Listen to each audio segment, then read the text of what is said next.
J'ai le grand plaisir de partager avec vous ce premier séminaire du Centre arabe de recherche et d'études politiques à Paris. Nous sommes une structure toute récente, nous démarrons à peine. Nous avons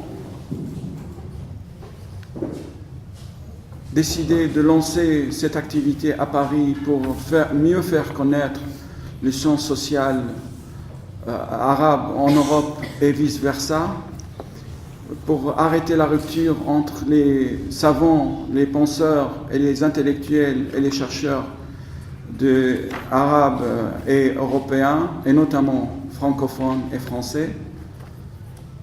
Nous allons avoir bientôt notre local où vous allez être mieux, peut-être, vous allez être chez nous réellement dans nos locaux pour assister à nos séminaires mensuels très très bientôt.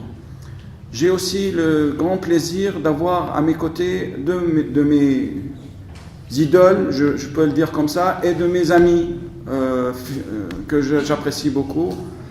Monsieur François Burga, qui est, vous le savez très bien, chercheur émérite du CNRS.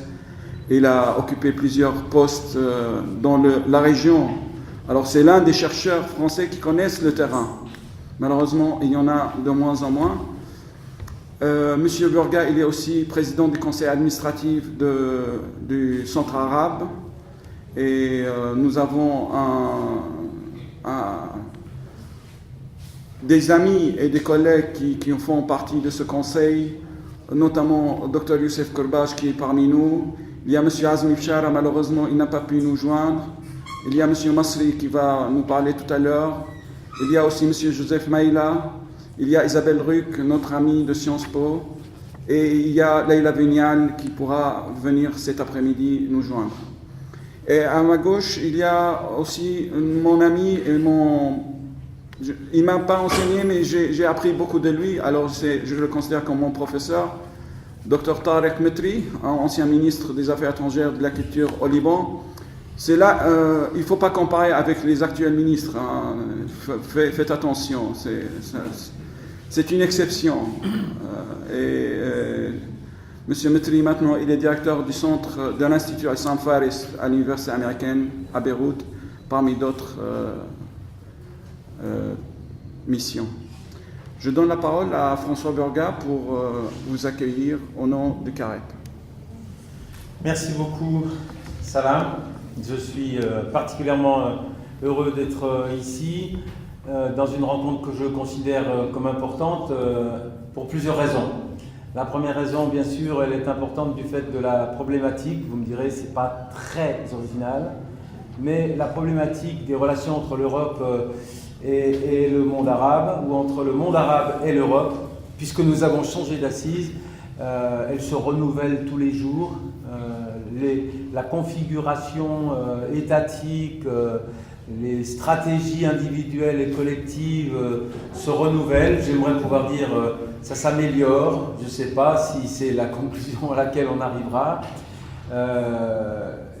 Tout se transforme, mais la centralité, l'importance de ce sujet qu'on aborde aujourd'hui reste absolument évident. Si on faisait preuve de trop d'optimisme, ça reviendrait à nier les failles, pour ne pas dire les fractures qui persistent. Parce que la relation à l'autre, d'un point de vue arabe ou d'un point de vue européen, ça reste un enjeu qui tente énormément les carriéristes de la politique avec un P minuscule. C'est un thème que l'on s'approprie au service de causes qui n'ont pas la dimension des enjeux de la relation euro-arabe. C'est le terroir de tous les populismes, de quelque nature qu'ils soient. Alors, bien sûr, vous savez que le thème que nous abordons dépasse largement la relation de l'Europe au conflit palestinien, mais ne serait-ce que par respect par celui que je vais évoquer comme le fondateur de cette institution, Azmi Bchara. Il est évident que la relation euro-arabe, c'est également pour beaucoup notre relation, notre position, notre participation à ce conflit israélo-palestinien. Je suis honoré d'être là, bien sûr, du fait de la qualité des intervenants que vous découvrez sur le programme, qui ne sont pas tous des amis, que nous ne connaissons pas tous intimement, mais c'est justement là le plaisir, c'est l'occasion d'élargir le cercle de nos connaissances.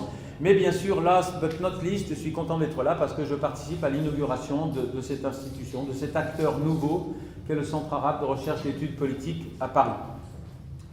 Si j'ai accepté, aux côtés de Bertrand Badi, qui nous rejoindra ce soir, aux côtés de Mohamed El-Masri et d'autres que je salue chaleureusement, si j'ai accepté une responsabilité au demeurant très symbolique, c'est que je me félicite que, j'allais dire, le front des études arabes, mais je le dis, je choisis, j'assume le mot, le front, parce que malheureusement, fût-ce sur le terrain de la connaissance scientifique, dépassionnée, rationnelle, nous sommes bien dans une configuration qui est parfois traversée par des tensions. Donc je suis heureux que sur ce front de la connaissance rationnelle des dynamiques politiques liées à la présence du monde arabe, que ce soit les dynamiques internes, que ce soit bien sûr plus particulièrement la configuration des relations entre le monde arabe et l'Europe, eh bien il y a un nouvel acteur. Le CAREP n'est pas seul, bien sûr. Il rejoint les rangs d'une série d'acteurs français qui vont des institutions académiques lourdes et anciennes. Je représente ici, par exemple, l'Institut de recherche et d'études sur le monde arabe et musulman. Mais à côté de ces structures strictement académiques, il y a eu au cours des années écoulées de nouveaux acteurs. Certains sont présents parmi nous dans la salle. Je pense à l'IREMO, je pense à Orient 21. Nous partageons des ambitions communes. Dépassionner la déconstruction des dynamiques politiques où le monde arabe, en tant qu'acteur dans chacune des enceintes nationales ou en tant qu'acteur de la scène internationale, est impliqué. Cela a été dit par Salam Kawakibi, qui est le vrai père fondateur de cette maison.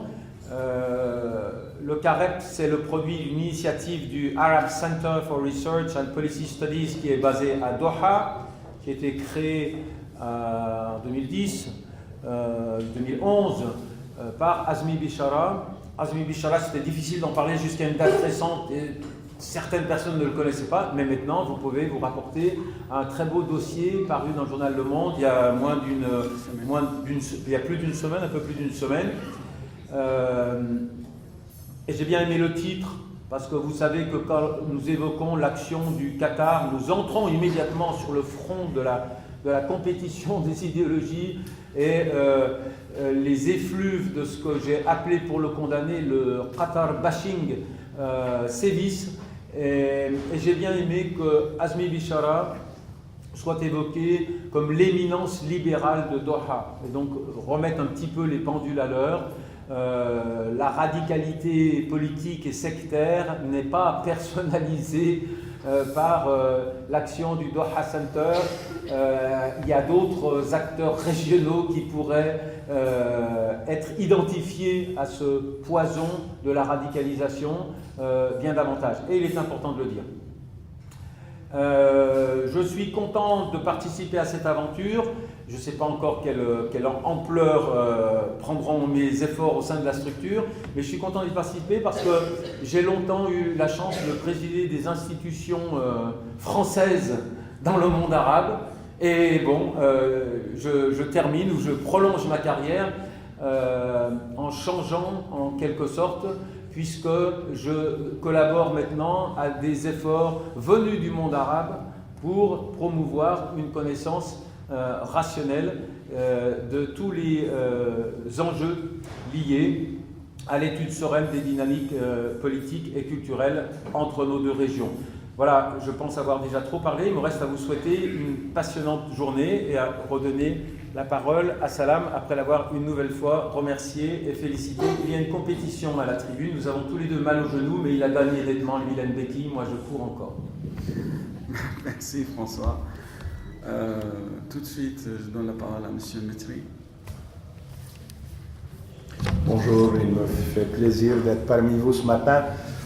Je ne sais pas pourquoi vous m'avez demandé d'intervenir dans ce colloque. Je ne suis pas un expert en la matière, mais peut-être parce que j'ai dû, à différents titres, représenter mon pays, le Liban, dans les discussions, les négociations avec l'Union européenne. Donc j'ai une expérience de terrain, peut-être, qui pourrait servir à quelque chose. Mais ce n'est pas de cette expérience que je vais vous entretenir. Je vais faire un petit rappel historique. Et ce rappel est marqué par ce que j'ai pu vivre moi-même.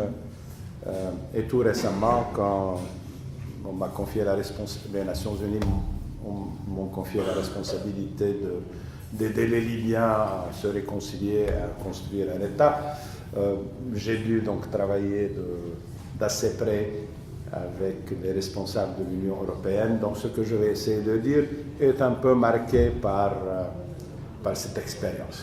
Mais il s'agit surtout d'un rappel historique. Pour le reste, quel serait l'avenir des relations euro-arabes? Y aurait-il un projet de dialogue qu'on devrait envisager? Qui sont les forces vives de part et d'autre capables de porter ce projet? Je laisse tout ça au débat. Donc ce sera uniquement un rappel historique. Donc, il y a eu deux moments dans l'histoire des relations euro-arabes.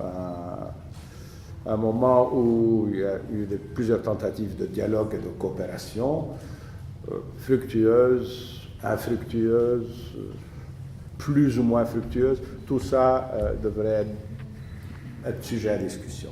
Mais il y a eu surtout, depuis quelques années, un glissement d'une relation de partenariat dont le but était le bien commun, la prospérité de tous, vers des rapports interétatiques fortement conditionnés par des considérations sécuritaires. Et je vais parler un peu de ce glissement après avoir passé en revue les expériences antérieures. La guerre arabo-israélienne de 1967 et celle de 1973 avaient suscité des divisions parmi les pays européens, notamment entre la France gaulliste, plus attentive aux préoccupations arabes, et une majorité d'États dont l'atlantisme était bien plus prononcé.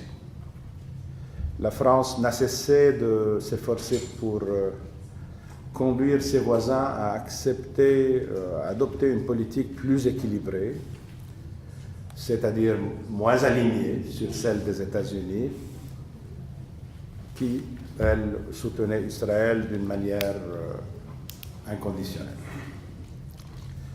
Une déclaration de la Communauté européenne de 1971, le document Schuman, appelle pour la première fois au respect des droits du peuple palestinien et l'application de la résolution 242 du Conseil de sécurité. L'embargo pétrolier de 1973 contribue à confirmer le recentrage de la politique européenne et crée de nouvelles conditions quelque peu favorables à l'initiation d'un dialogue euro-arabe. Le dialogue semblait être un moyen privilégié de développer des liens d'amitié entre pays européens et le monde arabe, premier fournisseur d'énergie. Il visait aussi à mieux positionner la communauté européenne sur la scène internationale en s'investissant davantage dans la recherche de ce qu'on appelait une paix juste et durable au Moyen-Orient, assurant la reconnaissance des droits nationaux du peuple palestinien. En 1977, la Déclaration européenne de Londres considère pour la première fois les Palestiniens comme un peuple avec une identité nationale et que ce peuple a besoin d'une patrie, condition indispensable à une paix juste et durable. En 1980, le Conseil européen adopte la déclaration de Venise, politiquement plus cohérente en faveur de la reconnaissance des droits nationaux du peuple palestinien.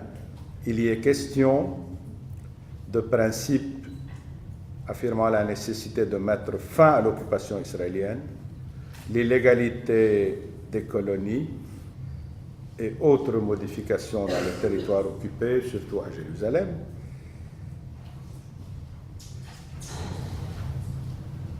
La déclaration de Venise était l'expression d'une position favorable à un règlement global et elle marquait une certaine indépendance vis-à-vis des États-Unis qui préconisaient une paix séparée à l'époque entre l'Égypte et Israël.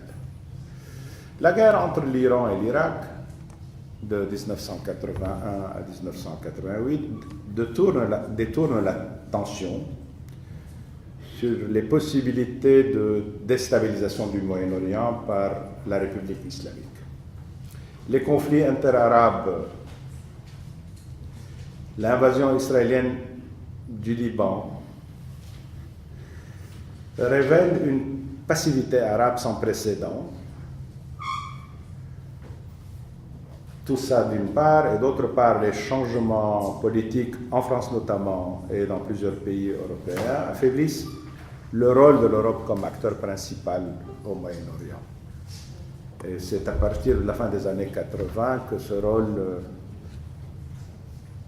s'était affaibli. Toutefois, le dialogue euro-arabe reprend en 1989, renforçant la volonté européenne de contribuer au processus de paix. Mais la guerre du Golfe et l'effondrement du bloc soviétique permettent aux États-Unis d'écarter les États européens, de les écarter des affaires du Moyen-Orient. Cela, bien entendu, à l'exception des Britanniques, alliés presque inconditionnels des États-Unis.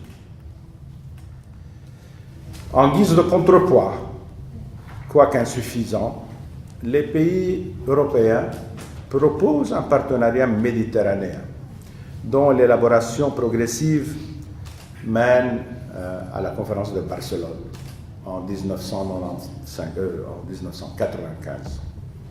Le processus de Barcelone, accompagné par la politique européenne de voisinage, se propose de construire une zone euro-méditerranéenne de prospérité partagée.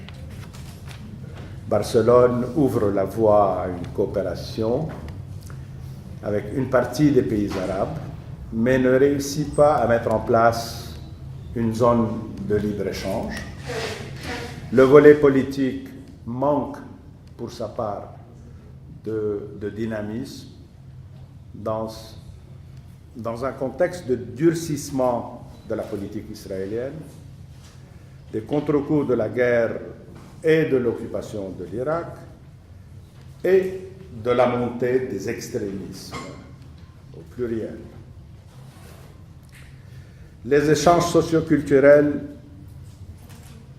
quant à eux, restent assez limités pour tenir les promesses du troisième volet, comme on l'appelait, du processus de Barcelone. Durant la même période, l'élargissement de l'Union européenne vers l'Europe centrale mobilise le gros des efforts politiques, économiques et financiers des Européens. Il entraîne un plus grand réalignement sur les États-Unis, un réalignement de cette nouvelle Europe, comme l'appelait Rumsfeld, et confirme le recul du rôle de l'Europe dans le monde arabe. Dans le contexte d'échec du processus de Barcelone, la France du président Sarkozy lance l'idée d'une union pour la Méditerranée. La fermeture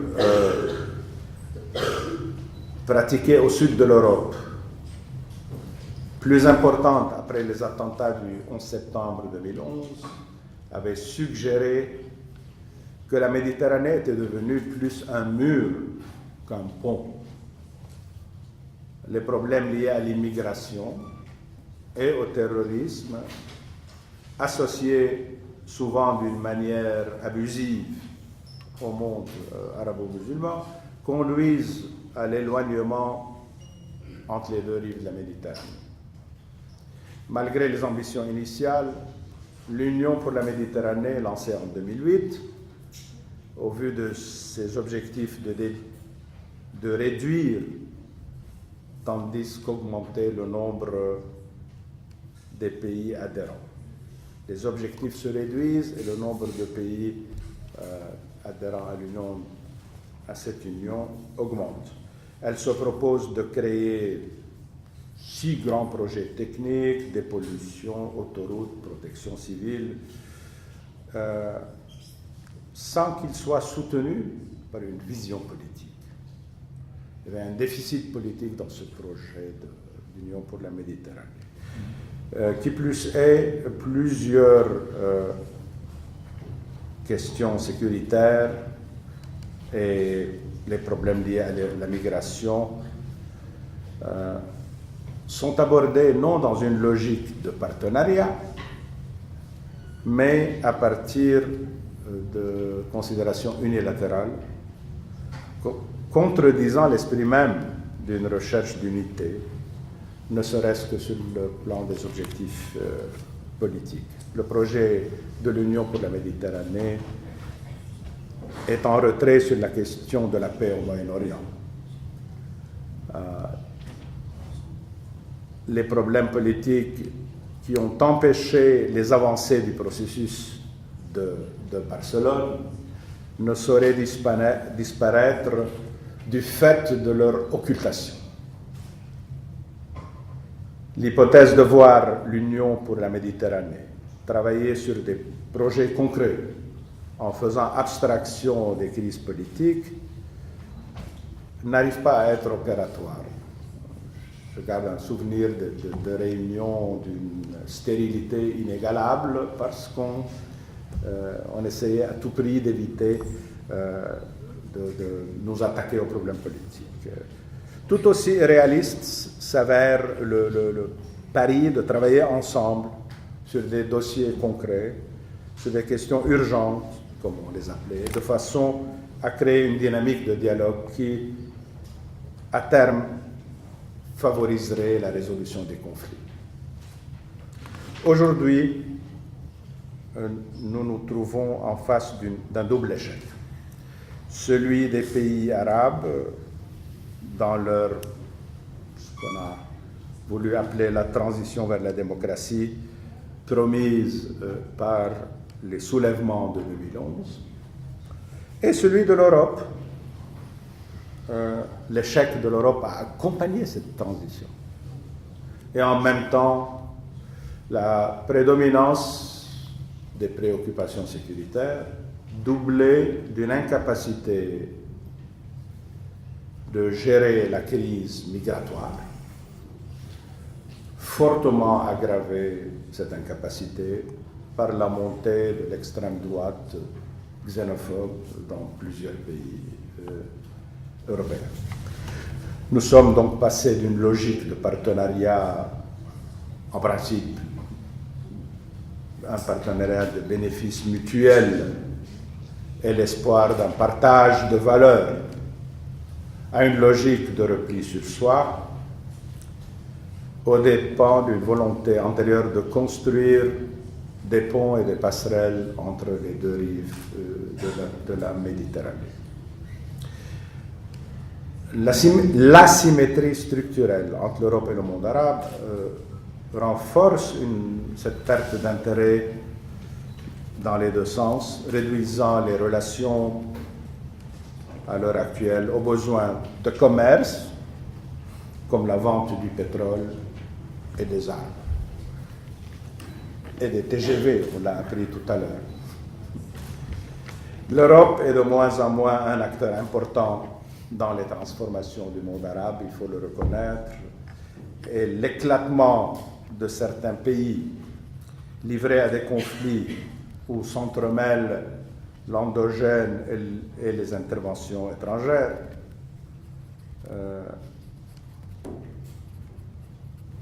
montre qu'il n'a pas été possible,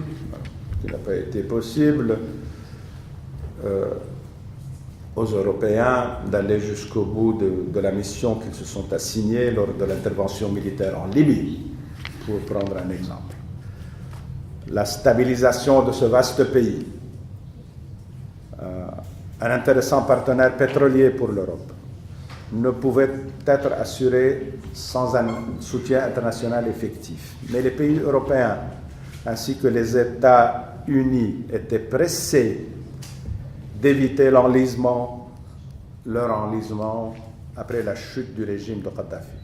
Ils ont de facto livré le pays dont les institutions de l'État étaient fortement affaiblies et dont la société s'est vue fragmentée du fait de la résurgence des identités infranationales. Ils ont livré ce pays aux milices locales, hâtivement baptisées brigades révolutionnaires. Le regain d'intérêt visant à aider ce pays à retrouver son unité nationale, sa paix civile et à créer de nouvelles structures dignes d'un État de droit reste sans grand effet, peut-être sans aucun effet. Largement déterminé par la crainte de voir la Libye redevenir ou devenir exportateur de terrorisme et de continuer à être un foyer de contrebande et de migration illégale, la France et l'Italie essaient de nouveau d'intervenir par les moyens de ces grandes conférences internationales dont vous entendez parler, mais n'arrivent pas à dépasser les limites d'une politique déclaratoire,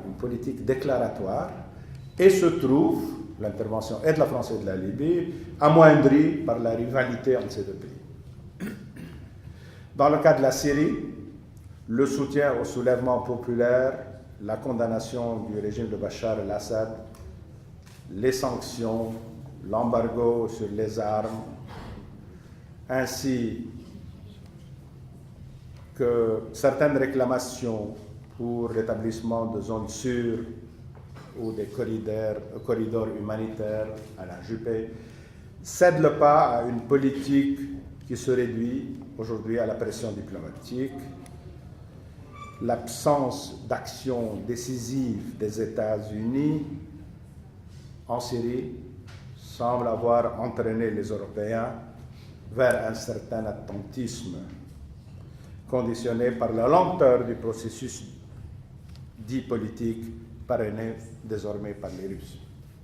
Pour ce qui concerne la Palestine, je termine, et quelles que soient les chances de l'adhésion totale de certains pays arabes, les Saoudiens et les Émiriens, à l'initiative américaine, la position de la plupart des pays européens n'est plus aussi claire dans son soutien à l'État palestinien qu'elle ne l'était dans les années 90, suite aux accords d'Oslo.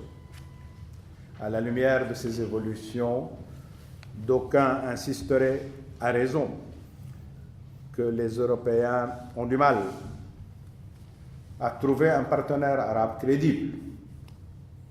Les États fragilisés, les régimes préoccupés par leur survie et un sentiment d'abandon par l'Occident face à l'Iran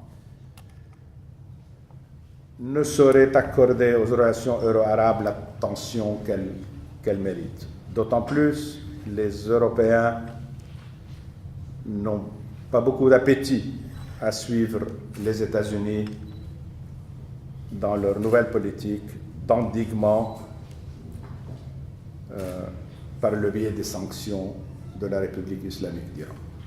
Voilà brièvement comment je lis l'histoire récente des relations euro-arabes. Quant à l'état actuel et l'avenir, c'est à nous tous d'y réfléchir. Je vous remercie. Merci beaucoup.